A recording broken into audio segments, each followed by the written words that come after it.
वो अन्य नहीं। अब हमारी जो चार मुमुक्षा लालसा की बात सुनी, उनमें अगर हम चौथी में हैं या तीसरी में हैं या दूसरी में हैं, तो हमारी तीव्र मुमुक्षा कैसे हो, उसकी औषधि विलास सामग्री का त्याग, मान सम्मान का त्याग, पूजा प्रतिष्ठा का त्याग, कीर्ति का त्याग, कीर्ति के त्याग का त्याग, उसकी स्मृति का भी त्याग, सभा समितियों में शामिल होना नहीं, बड़ी बड़ी सभाओं में समितियों में नहीं, अखबार कॉमिक्स आदि पढ़ना नहीं, किसी भी मनुष्य विशेष से या स्थान विशेष से या वस्तु विशेष से ममता कर लेना नहीं।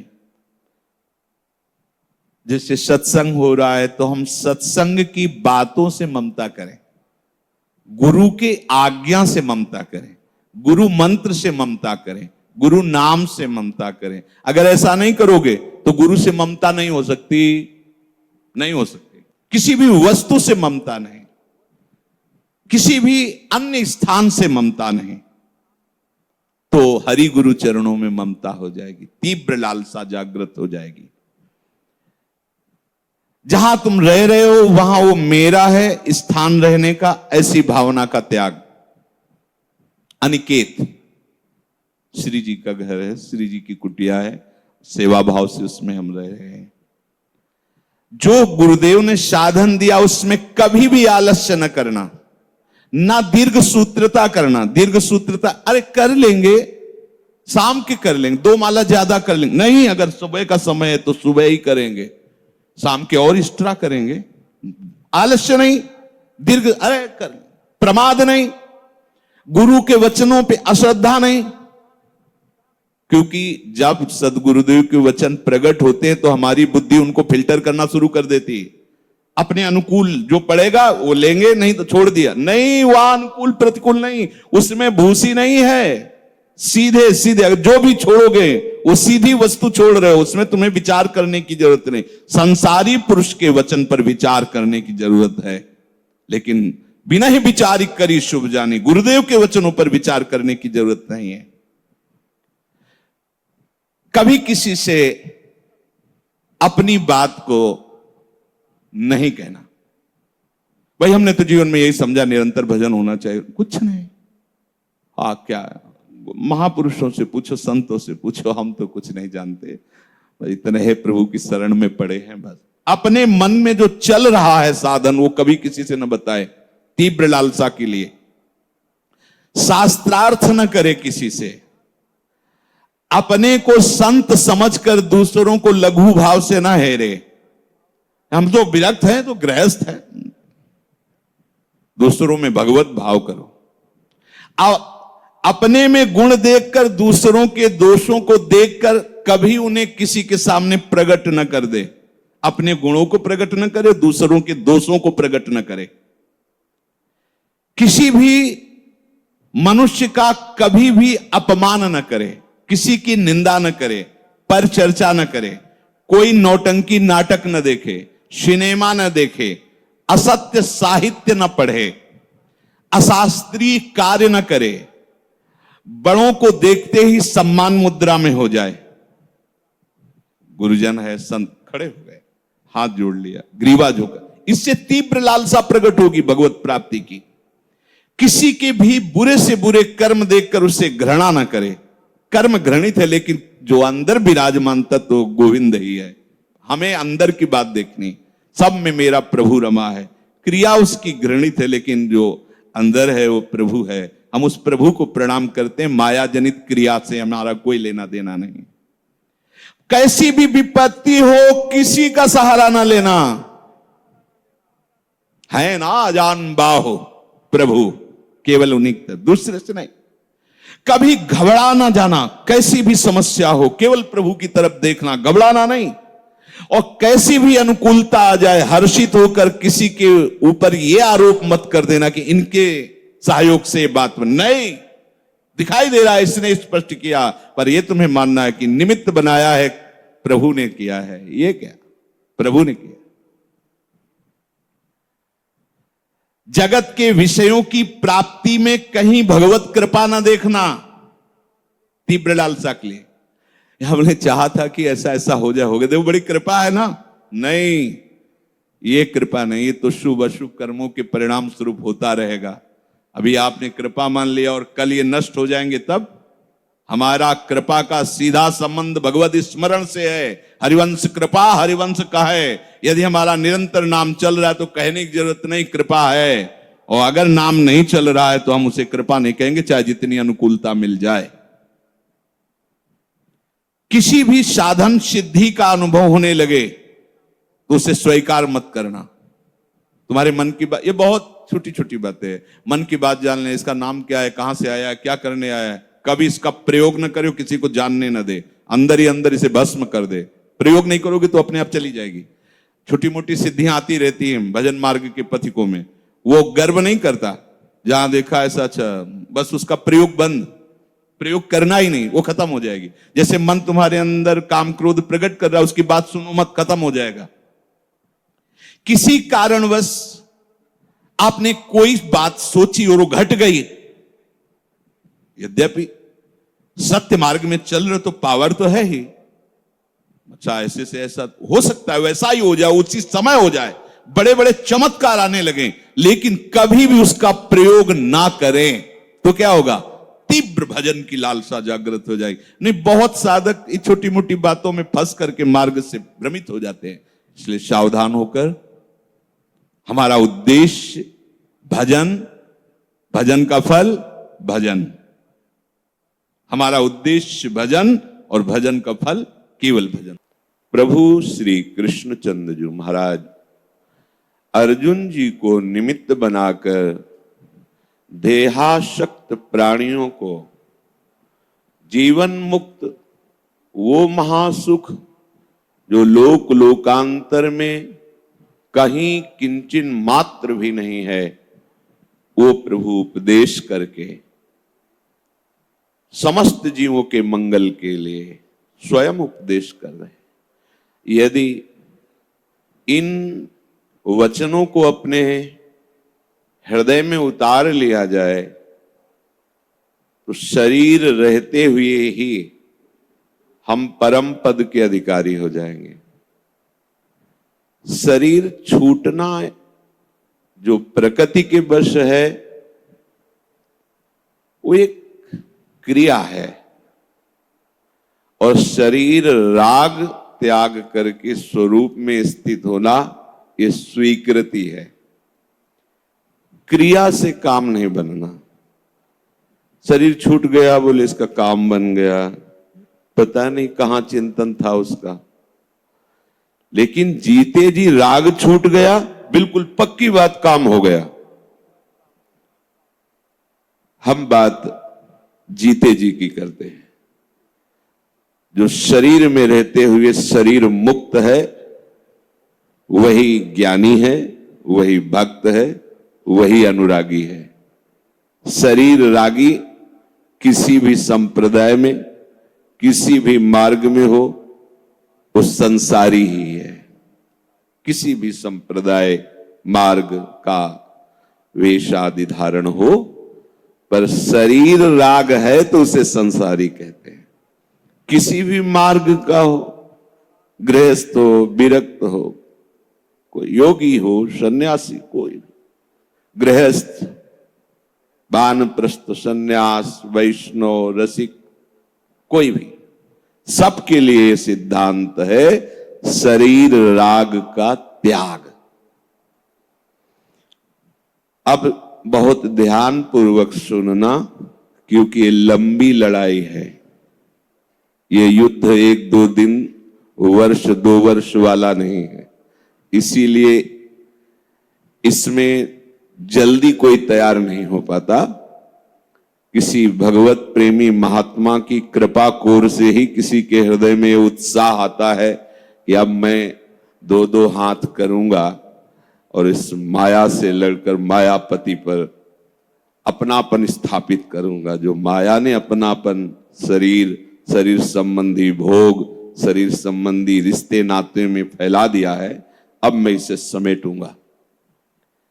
अब इसमें सबसे ज्यादा बात यह है कि पूर्वाभ्यास हमारा भोगों का रहा है, बहुत जोर का, मतलब भोगों में ही रहे हैं। एक शब्द में कह दें कि भोग ही हमारा जीवन रहा है। अब हम जो सदगुरु कृपा, भगवत कृपा, संत कृपा, शास्त्र कृपा का आश्रय लेकर के इस भोगाभ्यास से ऊपर उठने की चेष्टा कर रहे हैं, तो ऐसा नहीं कि आज के बाद आपसे गलती नहीं होगी, असंभव। पूर्वाभ्यास आपसे गलती कराएगा, चाहे आप गंगा कसम खाओ, चाहे जमुना कसम खाओ, चाहे अपनी कसम खाओ, चाहे भगवान की कसम खाओ। बिल्कुल सुलझ करके सुनना। इसमें अपने जीवन को भी रखकर हम बोल रहे हैं, आपके लिए ही नहीं। बात तब शास्त्र की समझ में आती है जब जीवन में उसे स्वाद लिया जाए, जीवन में उसे जिया जाए, जो शास्त्र कह रहा है, तब उसका अनुभव होता है। कई बार ऐसा हुआ जीवन में कि ऐसा लगा कि इस चढ़ाई पर शायद हम नहीं चढ़ पाएंगे। बार बार वही फिसलन की वृत्ति, बार बार आकर्षण। कभी लगा कि काम बन गया, अर्थात भगवत राज्य में प्रवेश हो रहा है, तो कभी लगा कि मैं जहां हूं वहीं हूं। कई बार मन में निराशा आती है, उदास वृत्ति होती है। क्या करूं, कौन सा साधन करूं, किसके पास जाऊं, किसको पुकारूं जो हमारी इस समस्या का समाधान कर सके। क्या समस्या? भोगाभ्यास। ये खाऊं, ये देखूं, कोई हमें प्यार करे, कोई मेरा अपना हो। कई तरह की असद वृत्तियां हमारे हृदय में बहुत जन्मों से अधिकार किए हैं। दुर्वासना मम सदा परिकर्षयंती, वो खींचती रहती है। फिर शास्त्र वचन, संत वचन, गुरु वचन पुनः उत्साह देते हैं, नहीं आगे बढ़ो, आगे बढ़ो। ये जो चर्चा करने जा रहे हैं इसे बहुत ध्यान से सुनना। ये श्लोक मानो उपासक के लिए अमृत है। भगवान कह रहे हैं, सुख दुखे समे कृत्वा लाभा लाभौ जया जयौ ततो युद्धाय युज्यस्व नैवं पापमवाप्स्यसि। बहुत, मतलब जब इस पर विचार करो तो जैसे समुद्र में घुसते चले जाओ, थाह नहीं मिलती। ऐसे इसी श्लोक की थाह नहीं मिलती। कल से इसी श्लोक पर भगवत कृपा से चिंतन चल रहा है। ये स्वयं भगवान के वचन हैं। इसे स्वीकार करने पर कभी लड़खड़ाओगे नहीं। हम ये नहीं कहते कि पूर्वाभ्यास आपको गिराने की चेष्टा नहीं करेगा। जब गिर जाता है कोई तो एक निराशा आती है।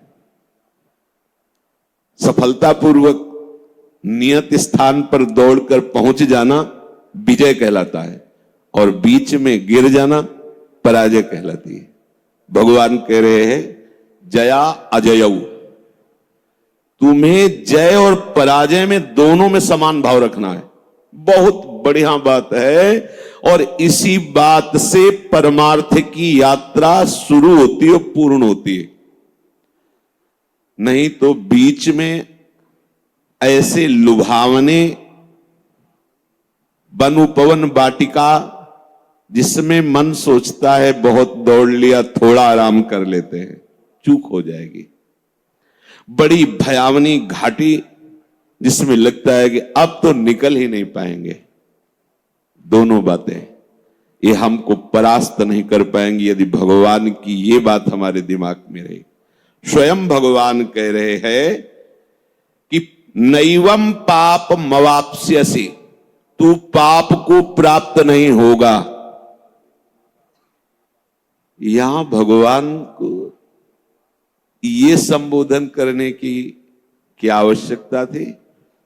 क्योंकि कहीं ना कहीं हम जब पराजित होते हैं तब वो लगता है कि पाप बन गया अब हमसे। अब क्या, अब तो भ्रष्ट हो गए, नष्ट हो गए। 10 वर्ष से संयम से चल रहे थे, अब क्या, सब बेकार हो गया। कदापि नहीं। ये 38वां श्लोक है और एक श्लोक के बाद 40वां श्लोक में भगवान बीच में जो बात कही इसी की पुष्टता के लिए कह रहे, नेहा विक्रम नाशोस्ति प्रत्यवायो न विद्यते स्वल्पमप्यश्च धर्मस्य त्रायतो महतो भयात। ये जो हम तुम्हें बात बता रहे हैं सम बुद्धि की, जया जय, जय और पराजय में बराबर भाव, समान भाव रखना। बोले इसका आरंभ मात्र कर दो तुम तो इसका नाश नहीं होने वाला, और इसका कभी भी उल्टा फल नहीं हो सकता कि आप गिर गए तो नरक यात्रा होगी। पहली बात तो वो गिरना आपका एक अनुभव होगा और आपकी चाल तीव्र हो जाएगी। अगर ये बात आप समझोगे, नहीं समझोगे तो निराश होकर उधर ही चले जाओगे। बहुत विचित्र मन की चाल है, बहुत विचित्र। वो जब